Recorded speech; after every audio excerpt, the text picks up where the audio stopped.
大家好，我是 Tony。今天的 Tony 开讲，我想要来聊一聊日本统治台湾的时代，从1895年到1945年，我们如何称呼这个历史时期。我知道这个题目会有一点点敏感，也一定会有人有不同的意见，所以我只能建议大家，如果你有一些不同的看法，我希望你能够完整的看完这支影片再做评论，因为这样才不会闹笑话。人家一看你的留言，就知道你没有看完整部影片。关于日本统治台湾的时期，以前的教科书是写日据时代，后来台湾政党轮替，新的教科书就改为写日治时代。其实不管称日据或日治，我认为对我们一般人的生活来说，其实是没有任何的影响或不便。举例来说，我们以前的教科书是写歌仔戏、牛仔裤、蛤蜊，后来新的教科书就改念成歌子戏、牛仔裤、蛤蜊。虽然教科书有改变，可是对我们老一辈的人来讲，其实没有差。我们这样是讲歌仔戏、牛仔裤、蛤蜊，别人也听得懂我们在讲什么。所以教科书虽然把日本统治台湾的时代从日据改为日治，其实对我们来讲也没什么差别。因为日常生活中，我们年纪大了跟年轻人在一起，有的人说日据，有的人说日治，其实也不会有人互相纠正。可是如果你是在网络写文章，而且有一点点名气的时候，当你写日据或日治的时候，那可能就会有人找你麻烦，要纠正你或教训你，说你写错了。所以这20年来三不五时，总是有人会留言来纠正我使用日据或日治这样的历史名词。所以我就想针对这个议题做一期节目。如果以后再有人针对日据或日治这个题目来找我麻烦的时候，那我只要贴这期节目的网址给他，就不用再一一回复了。我今年62岁，像我这个年纪的人，从小就是称日本统治台湾的时代为日据时代，这已经成了一种习惯。结果我的母亲，她的一生都称阳明山是草山，她一辈子也不会说草山是有名山。即使草山改为阳明山，已经至少有70年的历史吧。因为他的习惯就是改不了，而我们也不会去纠正他说现在是叫阳明山不是草山，你讲草山是错了，因为这只是他的一个习惯用语而已。所以当教育部的课纲将日据时代改为日治时代的时候，我依照原有的习惯，我还是会称它是日据时代。可是从那个时候开始，就开始有人找麻烦来纠正我，说你应该是称日治时代而不是日据时代。一开始我都是回答他们说，我习惯说日据时代，并不是代表我反对日治时代，说日治或日据，我觉得都可以。所以你也不要来纠正我说日据时代是错误的。我觉得因为历史用语的问题被人家出征，我当然心里会觉得很不爽。至于那些主张使用日治时代的人，理由有百百种，其实我也能够理解。我只是觉得说没有必要你要去纠正别人的习惯用语，而这些主张使用日治时代的人，理由百百种，其中有一种我觉得是最离谱的。有人就直接贴教育部的网址给我，要我去看一看，现在教育部规定的课纲就是使用日治时代，所以你使用日据时代就是错误的。我只好答复他说，那么4年后，假如台湾政党轮替，教育部的课纲又改回日据时代，那么你是不是认为就应该要说日据时代呢？如果你主张使用日治时代是根据教育部的标准，那教育部每4年改一次，你是不是要跟着改一次呢？所以可见你对这个问题的思索是很肤浅的。所以我当时觉得称日治或称日据只是个人的用语，教育部虽然有新的课纲标准，可是教育部的课纲只是教学课纲，并不是立法院通过的法律，所以你没有必要拿这些课纲的标准来要求别人一定要使用日治时代，而不能讲日据时代。虽然说是习惯，但是习惯也会随着时间的改变。譬如说我以前喜欢喝茶，几乎每天都会用保温杯泡一杯热茶，但是现在我几乎是每天会喝一杯咖啡，就很少泡茶了。应该说几乎就没有在泡茶了，那这就是习惯的改变。所以当课纲由日据时代改为日治时代的时候，我虽然一开始很不习惯，仍然说日据时代，但是渐渐的，我看到新闻媒体、电视、报纸，还有我女儿的教科书，也都写日治时代，所以日治听久了，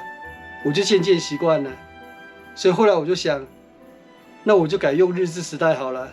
这样也可以避免一些无聊的人三不五时来留言说你写日剧错了，应该是日治。这个习惯我也不知道什么时候改变的，反正渐渐的我就开始使用日治时代这个称呼，一直到现在，我就没有再回去讲日据时代这个名词了。没想到我从日据时代改为日治时代，结果更惨。以前使用日据时代，顶多是被人家纠正说我说错了。我现在改用日治时代以后，反而三不五时被人家严重的批评，甚至人身攻击了。这也是我始料未及的。其中一个很离谱的批评，是我旅记的一位资深读者。他原本很客气地说：“Tony 先生，我知道你喜欢儒家思想，那你应该知道孔子春秋微言大义，一字之差，寓意褒贬。那你为什么不用日据，而会用日治时代呢？”老实说，当时我没有很认真的回答他的问题，因为我已经被这个问题问烦了，所以我就简单的回答他说：“我以前习惯说日据时代，但是后来日治听多了，所以我现在已经习惯说日治时代了。”没想到这样的留言引起他的愤怒，他又回复说：“对你来说是习惯的问题，对我来讲是气节的问题。”所以我使用日治时代的称呼，在别人眼里，我就变成是一个没有民族气节的人了。我当然也知道，在台湾社会，因为政治立场的不同，日据、日治的称呼已经变成是一种政治立场的象征了。台湾的统派是坚决主张要用日据时代，而台湾的独派则是坚决的主张要用日治时代。而像我这样的习惯派，就变成猪八戒照镜子，里外不是人了。说日据会被骂，说日治也会被骂。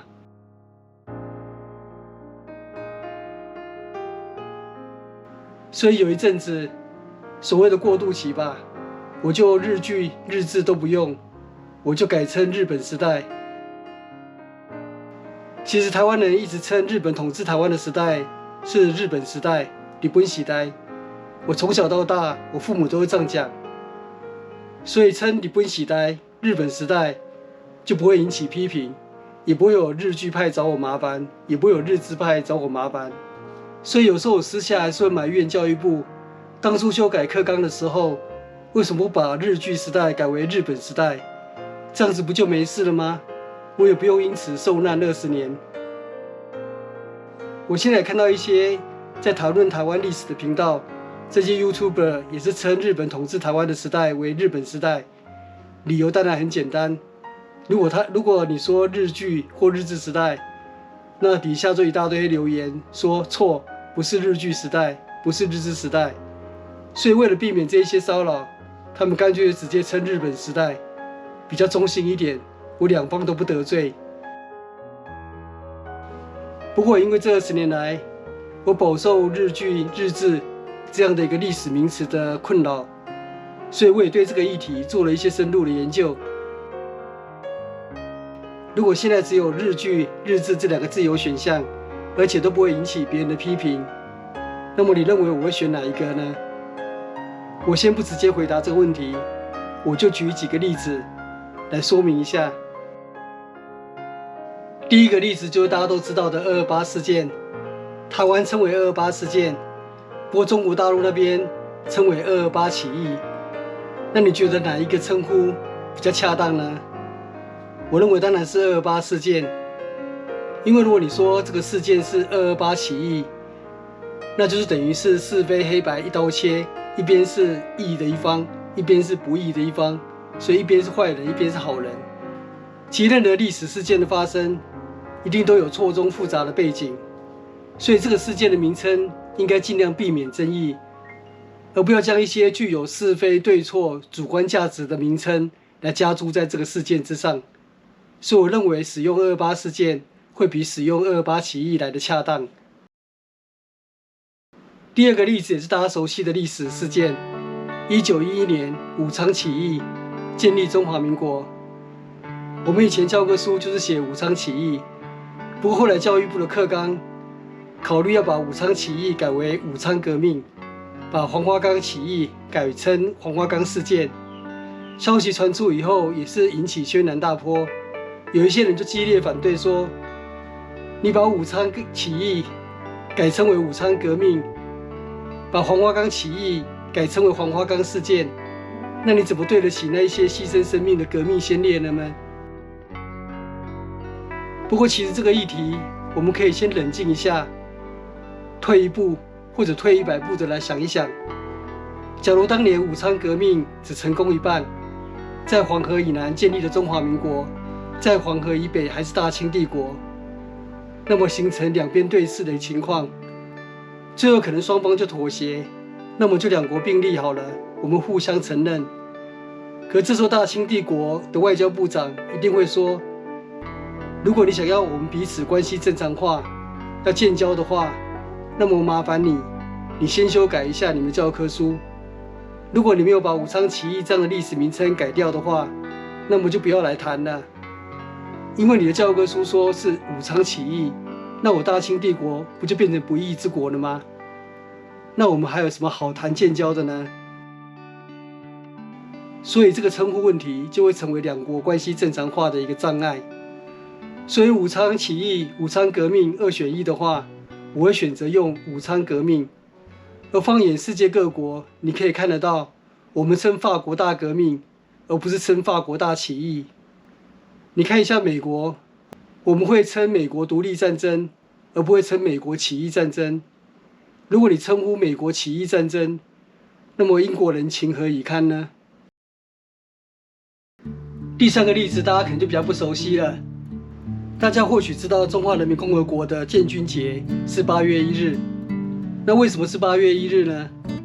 因为在1927年国共合作北伐的时候，因为理念不同，最后造成分裂，所以中国共产党就第一次组织武装部队，在8月1日的时候，在江西省南昌市对国民党的军队发动攻击，所以中共就把这个事件称为南昌起义，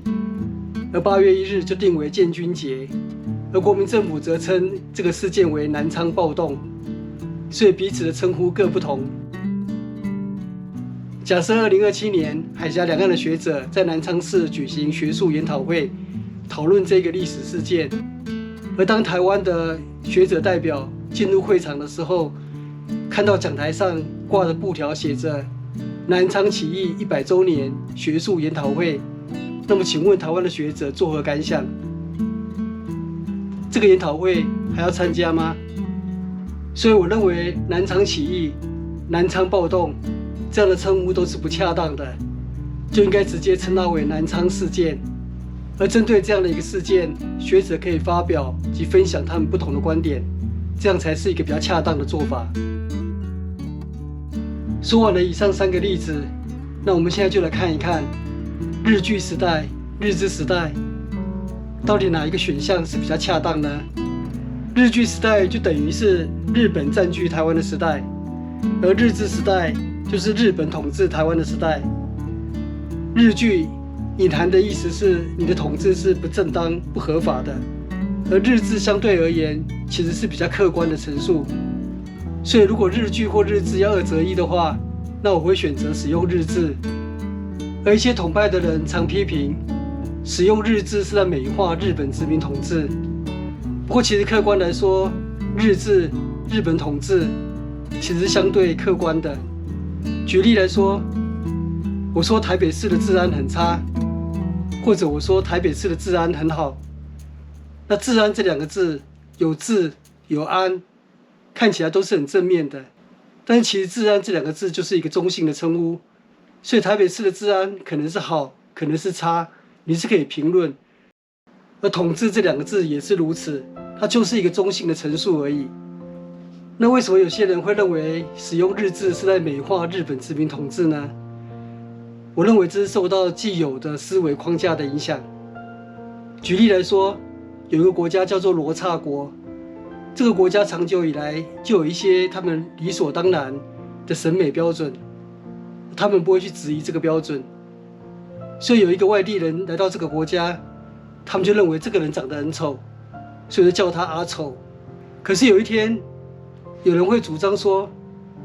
其实美或丑是见仁见智，我们不应该给别人贴标签。所以他就建议说，那我们是不是不要称呼这个人阿丑，我们改称他阿忠好不好？那有一些人就会激烈的反对，说你这是在美化阿丑。但其实阿忠这样的称呼是很中性的，你也可以认为阿忠长得很丑，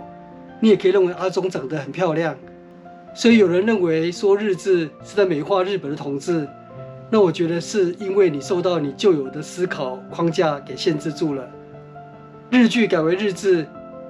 并不是把阿丑改为阿美，而是改为阿忠，它其实是很中性的。所以其实并没有必要非常激烈的去反对这样的一个用语。最后我就想来回答关于民族气节这个问题。一定会有人批评我，你这样的见解是假中立。历史名称本来就应该要有大是大非，日据日治的称呼是民族大是大非的议题。主张日据是基于民族大义，因为日本是以武力的方式击败中国，逼迫中国签订马关条约，抢走台湾，所以基于民族大义，我们当然应该称它是日据时代，怎么能称日治时代呢？怎么能承认它统治的正当性呢？不过我这边要提醒你一下，你这样的见解是有问题的，因为你有你的民族大义，别人也有别人的民族大义。假如我是台湾原住民，那么基于民族大义，我当然会认为日本统治台湾的时代是日据时代，而且不只是日本。400年来，所有台湾的政权，对我们台湾原住民来说，都是外来政权，所以我会称他们是和据、西据、清据、日据、中据时代。你们通通是据，只是短据、长据、大据、小据而已。同样是据，你有什么资格对别人的据说三道四呢？所以你主张的民族大义，其实只是站在自己的立场而已，这样是站不住脚的。可能这时候有人会反驳说，那 Tony 你至少是一个汉人吧，那你至少应该站在汉人的立场。那你不认为日本是在马关条约时用不正当的方式夺走了台湾，你站在汉人的民族立场，是不是应该称他们是日据时代而不是日治时代呢？那我必须说，你这样的见解其实是蛮危险的。如果你认为中国是因为战败被迫签订马关条约，不得已才割让台湾，所以日本统治台湾并没有正当性，必须称它是日据时代。那么我请问你，假如有一天日本重建军备，再度成为东亚第一强权，这时候又不幸有一位极端民族主义者当选日本首相，他是不是也同样可以主张日本是因为战败被迫签订旧金山合约，不得已才放弃台湾的主权？现在日本已经重新站立起来了，台湾是我们大和民族伟大复兴梦不可或缺的一块，我们一定要收回台湾。所以从即日起，我们不再承认中华民国护照。台湾人，你要到日本旅行或经商，那你必须先办理日胞证才能入境。然后日本政府也宣布，1945年以后台湾是中华民国占据时期，简称中据。接着3不5时就派军机在台湾的龟山岛、彭佳屿、绿岛、兰屿附近的空域飞来飞去。如果你不承认马关条约的正当性，那么人家也可以推翻台北合约的正当性。所以总归一句，你有你的民族大义，别人也有别人的民族大义。所以关于历史名称，我们尽量让它越中性、越没有争议越好，这样就可以避免民族之间或是族群之间不必要的一些纷争。所以根据我以上的分析，如果日据、日治要2选1的话，那我会选择使用日治时代。不过最后我还是要特别强调一下，即使我现在是使用日治时代，但是我也绝对不会去纠正或是去指责别人使用日据时代，因为台湾是一个自由民主的社会，每一个人都有言论自由，尊重别人容忍异议，这是一个民主社会最基本的一个素养。所以我也希望不要再有人去留言，去指责人家你使用日剧或日字是错误的，是不对的。我今天的分享就到这边结束，谢谢收看，我们下次见，拜拜。